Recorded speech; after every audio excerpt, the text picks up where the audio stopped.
Se define como núcleo de circulación vertical al conjunto de elementos que sirven para transportar personas o cosas entre diferentes niveles. El núcleo de circulación vertical abarca la circulación vertical mecánica, es decir, el conjunto de ascensores, escaleras mecánicas, rampas móviles, montacargas, etc., y a los medios de escape. El núcleo de circulación vertical se desarrolla en edificios tipo block o torre. Durante el cursado nos concentraremos en los edificios tipo torre, es decir, edificios en altura. Se debe considerar el correcto emplazamiento de la caja de escaleras, teniendo en cuenta las distancias máximas permitidas. Todos los puntos en pisos altos no deben distanciarse más de 40 metros en el camino de libre trayectoria hasta la caja de escaleras. En sótanos, esta distancia se reduce a la mitad. La ubicación del núcleo debe prever un camino de libre trayectoria que no cruce eventuales frentes de fuego. Para el caso de ascensores, la distancia máxima hacia la caja de ascensores es de 60 metros, siendo lo recomendado no exceder los 45 metros de distancia de libre trayectoria. Se debe procurar centralizar la mayor cantidad de cajas de ascensores para permitir un mejor acceso a los mismos.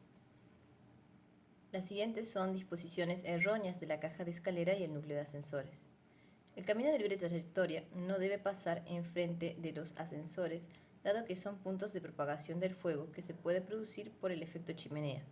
Dentro de la caja de escalera no puede disponerse ascensores ni conductos de instalaciones, ni conductos de incinerador o compactador. Los únicos conductos permitidos corresponden al extractor de humos y gases y el de inyección de aire limpio, que permiten presurizar la caja. Se presentan posibles alternativas de resolver el núcleo de circulación vertical, evitando el cruce de los accesos entre la caja de escaleras y la caja de ascensores. Estos son algunos ejemplos de edificios en los que analizaremos la disposición de los núcleos verticales para corroborar si cumplen o no con la normativa. El edificio Le Parc Figueroa Alcorta en Palermo, Buenos Aires, cuenta con varios núcleos de circulación vertical. En la primera planta tipo vemos que la distribución es correcta. No hay entrecruzamiento de cajas de escaleras con el acceso a los ascensores. En la planta tipo de pisos superiores, una de las cajas de ascensores abre hacia la caja de escaleras. Esto no está permitido. El ejemplo cumple en parte con la normativa. Otro ejemplo son las Torres Renoir en Puerto Madero, Buenos Aires, un edificio de viviendas en el que cada departamento tiene su propia parada de ascensores, además de una caja de escaleras centralizada. Observamos que la disposición del núcleo respecto a la entrada de la caja de escaleras no es la correcta, ya que en el caso de evacuaciones puede presentarse como un frente de incendios. Por otro lado, en la planta baja se respeta el camino de libre trayectoria y se evita el cruce con los ascensores en caso de una evacuación. La norma se aplica no solo a edificios de vivienda, sino que debe efectuarse en todo conjunto edilicio que contenga un núcleo de circulación vertical. Tomaremos como ejemplo el Hospital Sardá en Buenos Aires.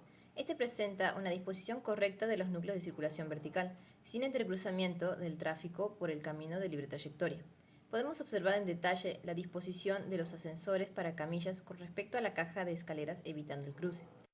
Otro ejemplo es el Hospital Santo Gianni en Buenos Aires. Concentra los núcleos en la intersección de los pasillos. Si bien los accesos no se cruzan, esto puede generar problemas al momento de la evacuación, mucha concentración de personas y trayectos muy largos. En Tucumán encontramos un ejemplo de torres. El mismo cuenta con 2 núcleos de circulación vertical. Debido a que combina las funciones de vivienda y oficina, separa los recorridos de las poblaciones del edificio en ambos núcleos. Los medios de escape son de 4 tramos en la sección vertical. En la planta tipo del sector de viviendas, la entrada a la caja de escaleras no se cruza con la entrada a los ascensores. No así en la planta baja, donde se debe atravesar la salida de los ascensores. Eso no ocurre con el núcleo para oficinas, el cual mantiene las entradas separadas.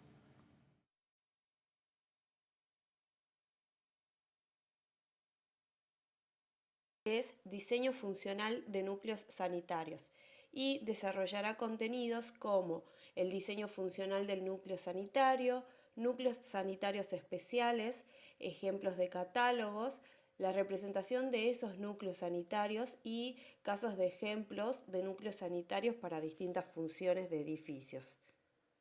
El diseño de núcleos sanitarios se determina en relación a la función del propio edificio y del conjunto de artefactos que albergan, es decir, que dependerá de el tipo de núcleo sanitario, la cantidad de artefactos, los volúmenes y áreas de uso y la disposición de los artefactos.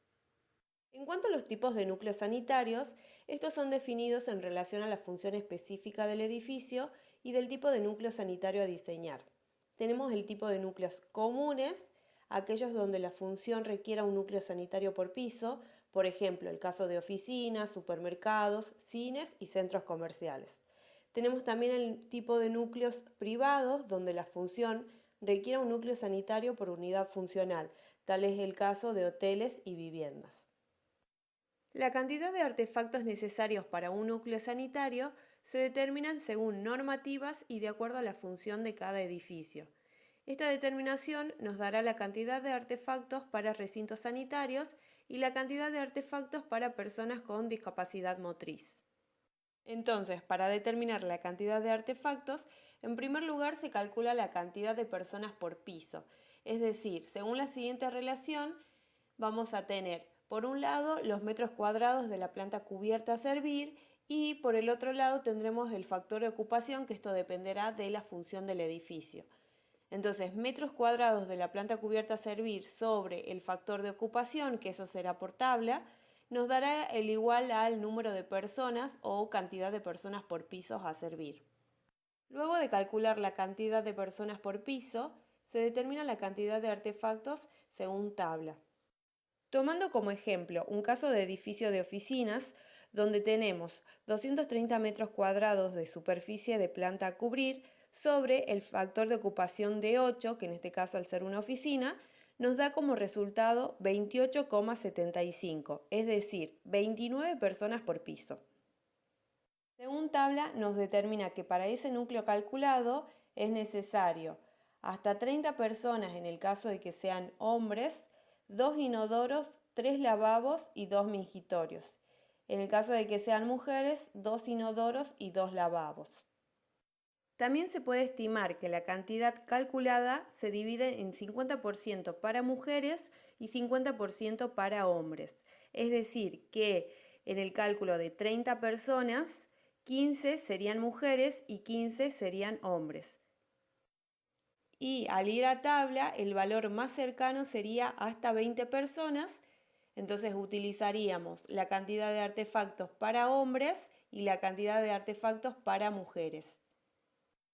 En los volúmenes y áreas de uso, las personas, dentro de un núcleo sanitario, efectúan movimientos y acciones secuenciales que determinan sus planos, áreas y volúmenes de ocupación, los cuales se definen según las dimensiones de los artefactos que contienen. Según el artefacto sanitario elegido y sus medidas, nos dará la pauta para el espacio de uso y la altura necesarias, los cuales nos determinará el volumen de uso. Se determinan los espacios y volúmenes de uso de los artefactos según las dimensiones de los mismos. En el caso de utilizar un inodoro, tendremos sus medidas y cuánto ocuparía en planta, en frente, en el caso de bidet, mingitorios, lavabos, duchas y bañeras. Ahora vamos a ver las disposiciones de los artefactos. En el caso de artefactos que no presentan un uso simultáneo, Las áreas de uso pueden superponerse entre sí, atendiendo a que ninguna de ellas puede ser invadida por el otro artefacto. Por un lado, tenemos las disposiciones laterales de los artefactos, como por ejemplo, inodoro bidet, donde el área de uso puede superponerse no sobrepasando de 15 a 20 centímetros, también para inodoro lavabo, inodoro ducha o inodoro bañera. En el caso de que el inodoro se ubique en el otro extremo de la bañera, el área de uso a superponerse no debe sobrepasar de 40 a 50 centímetros. Por otro lado, tenemos las disposiciones enfrentadas de los artefactos, como por ejemplo inodoro lavabo, donde el área de uso puede superponerse no superando de 40 a 50 centímetros, inodoro bañera o inodoro ducha en cualquiera de sus ubicaciones. Ahora vamos a hablar de núcleos sanitarios especiales. Criterios para el servicio mínimo. En todo edificio donde permanezcan o trabajen personas con necesidades especiales o de movilidad reducida permanente, es decir, no ambulatorias, existirán servicios mínimos de salubridad especial. La ayuda técnica más comúnmente usada es la silla de ruedas.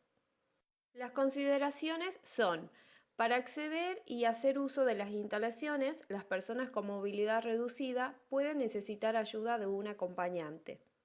La forma de acceder a los artefactos es diferente según los usuarios. Las personas con movilidad reducida deben tener la posibilidad de realizar todas las maniobras necesarias de aproximación y uso de los artefactos en estos espacios.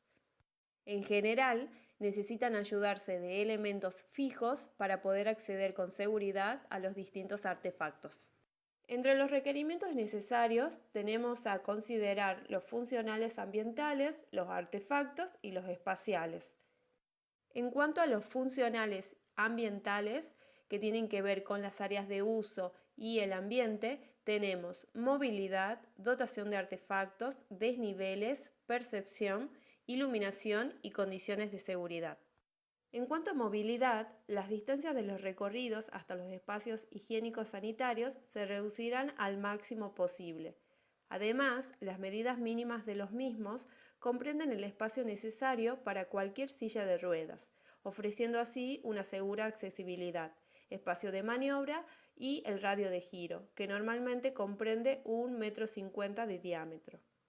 En cuanto a dotación de artefactos, formará parte de cada núcleo de espacios higiénicos sanitarios del edificio.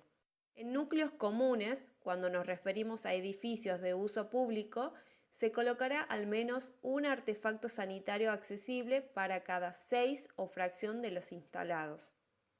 Y en núcleos privados, cuando nos referimos a edificios de viviendas, en el interior de las mismas, al menos uno de los cuartos de baño cumplirá con las condiciones espaciales y funcionales de tal forma que se garantice la posibilidad de adaptación futura para personas con discapacidad sin disminuir la funcionalidad de la vivienda.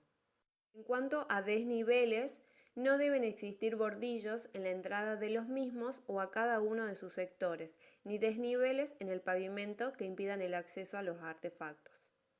En percepción, los aparatos sanitarios se diferenciarán cromáticamente del suelo y de los paramentos verticales. El suelo será de color y uniforme para distinguir fácilmente los objetos que caen en él. En iluminación, en la tabla se indica la iluminancia, expresada en luxes, para espacios higiénicos sanitarios. Los valores mínimos tendrán la posibilidad de ajustarse a las necesidades de las personas con deficiencia visual mediante un mecanismo que garantice el nivel de iluminación adecuado. En condiciones de seguridad, los pisos no serán deslizantes ni en seco ni en mojado. El mobiliario, se evitarán picos y bordes cortantes en el mobiliario, aparatos, accesorios y demás elementos. En puertas, por razones de seguridad, el barrido de la puerta no debe invadir el área de actividad de los distintos artefactos sanitarios. Por ello, se recomienda que si la puerta es abatible, abra hacia el exterior o bien sea corrediza. Contarán con un sistema que permita desbloquear las cerraduras desde fuera en caso de emergencia y que además señalice el estado de ocupación. Además, estos espacios deben dotarse con un sistema de llamado de auxilio desde el interior, de manera que por su localización, su señalización y su forma, permita ser utilizado por todos los usuarios desde cualquier punto del recinto con el fin de solicitar asistencia de otras personas por eventual necesidad del usuario del local. La alarma podrá ser un timbre o un cordel dispuesto en todo el perímetro del local y su altura será de 0,50 metros desde el nivel de piso terminado. En el caso del pulsador, el llamado deberá quedar localizado en el tablero general. Las barras de apoyo generalmente son de acero inoxidable, ubicadas mayormente alrededor de los inodoros. Pueden ser fijas o abatibles, dependiendo si el espacio de transferencia es lateral o bilateral. Normalmente, las mismas son de sección circular, con diámetros de 30 a 40 milímetros y deben ser capaces de soportar el peso promedio de una persona, así como deben estar fijas directamente al muro, proporcionando estabilidad. Además, se deben distinguir cromáticamente de los demás elementos del sanitario. Las barras de apoyo y otros elementos metálicos llevarán un acabado de material aislante para evitar algún choque eléctrico o estarán conectadas a la conexión equipotencial. En cada edificio se debe efectuar la igualación de potencial o equipotencialidad de todas las masas presentes en el mismo.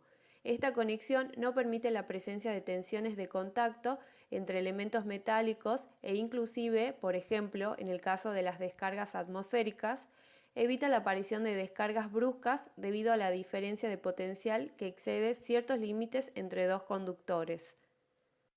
En los requerimientos necesarios para artefactos se determinan los espacios y volúmenes de uso de los artefactos según las dimensiones de los mismos. Tal es el caso para inodoro, para lavabo o para bañera. En cuanto a requerimientos necesarios espaciales, tenemos aproximación y transferencia. Es aquel espacio alrededor de los artefactos que sirve de aproximación y transferencia al mismo. Según la forma de acercamiento desde la silla al artefacto, será lateral, oblicua, frontal o perpendicular. El área de aproximación debe estar libre de obstáculos de todo tipo. Cuando hablamos de transferencia lateral al artefacto, cuando hablamos de transferencia oblicua, transferencia frontal o transferencia perpendicular. Seguimos con ejemplos de catálogos. En el momento del diseño de los núcleos, es importante conocer las diferentes marcas comerciales del mercado. Esto permite la caracterización de cada artefacto a utilizar. Estas diferentes marcas comerciales nos permitirán conocer los diferentes artefactos disponibles en el mercado y determinar de esa manera el espacio de uso de cada uno. Ahora veremos la representación de núcleos sanitarios. Los artefactos y accesorios se representan en simbología y en detalle según lo requerido. Cada sistema e instalación tienen un color correspondiente a representar. El sistema primario se representa con el color vermellón, en el sistema secundario se representa con el color sepia, el sistema de ventilación se representa con el color verde, las instalaciones existentes en negro y las instalaciones a suprimir en amarillo con líneas de trazo. Como podemos ver, tanto los artefactos, los accesorios y las cañerías que pertenecen a cada sistema, ya sea primario, secundario o de ventilación, se representan con sus colores correspondientes. A continuación, podemos ver a modo de ejemplo un núcleo sanitario donde se representa en simbología tanto los artefactos como sus conexiones en los colores correspondientes. Esa representación se hace tanto en planta como en corte con la simbología correspondiente. Siguiendo el mismo ejemplo de núcleo sanitario, hacemos la comparación entre ambos cortes para ver la representación en simbología y la representación en detalle. Y también en planta, la representación en detalle. Ahora vamos a visualizar algunos casos, ejemplos de núcleos sanitarios. Como primer caso tenemos un edificio de oficinas. En el caso de oficinas, los artefactos se encuentran agrupados en un núcleo sanitario de uso común. A su vez, ese núcleo sanitario estará dividido en el espacio de núcleos sanitarios para hombres, en el espacio de núcleos sanitarios para mujeres y en el espacio de núcleos sanitarios especiales. Al estar agrupados los distintos núcleos sanitarios, nos permite, a modo de diseño, poder contar con un conducto para las distintas cañerías. El segundo caso de ejemplo sería un edificio con función hotel. A comparación del núcleo sanitario anterior, aquí nos encontramos con un núcleo sanitario privado para cada unidad funcional. También en el diseño podemos considerar agrupar los núcleos sanitarios de las distintas unidades funcionales a modo de generar un conducto con cañerías y ventilaciones. A continuación mostramos el material bibliográfico